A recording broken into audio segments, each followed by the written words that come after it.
As Attorney-General, my role includes upholding the rule of law, a key principle and foundation of existing systems of law and government. I recognise, however, that although the rule of law means equal application of the law, in practice this has not been the case for Aboriginal people, which is undeniably evident through data and poor justice outcomes.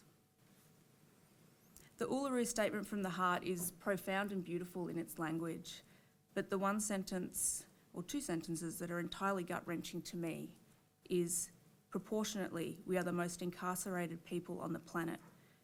We are not innately criminal people. I come today recognising that there is a crisis when it comes to justice outcomes for Aboriginal people.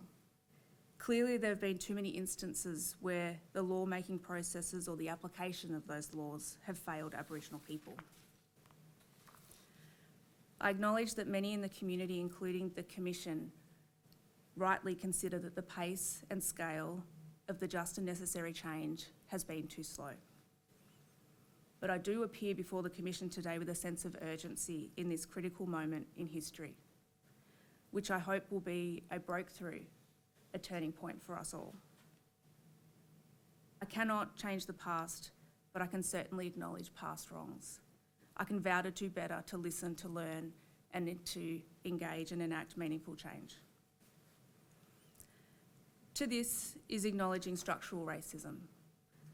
It is both overt through the data and disguised in its operation. Structural racism that has been inherited from our colonial past, that is undisputed through many stories heard in the Commission and told extensively through the Aboriginal Justice Forum. I acknowledge that both conscious and unconscious bias still exist in individuals and is still prevalent throughout the justice system. Its persistence is unacceptable. These are all failings that are not unique to the justice system, but permeate through every level of society, and we should be ashamed that they still exist. For too long, Aboriginal communities have been denied their right to self-determination through the dispossession of land, the denial of culture, and very often the silencing of voices. I do recognise that self-determination is not just the correct thing to do, it's a fundamental right of Aboriginal people. And inherent to self-determination is the right of Aboriginal people to define for themselves what self-determination means. We are still far from achieving self-determination in the justice system, but we are starting from a really strong foundation of 23 years partnership, working with and being led by Aboriginal communities through the Justice Forum and the caucus, and more recently with the First Peoples Assembly. The government will be guided by the truth told at Yoorrook and the findings and recommendations that the Commission will make. I do appear today with optimism.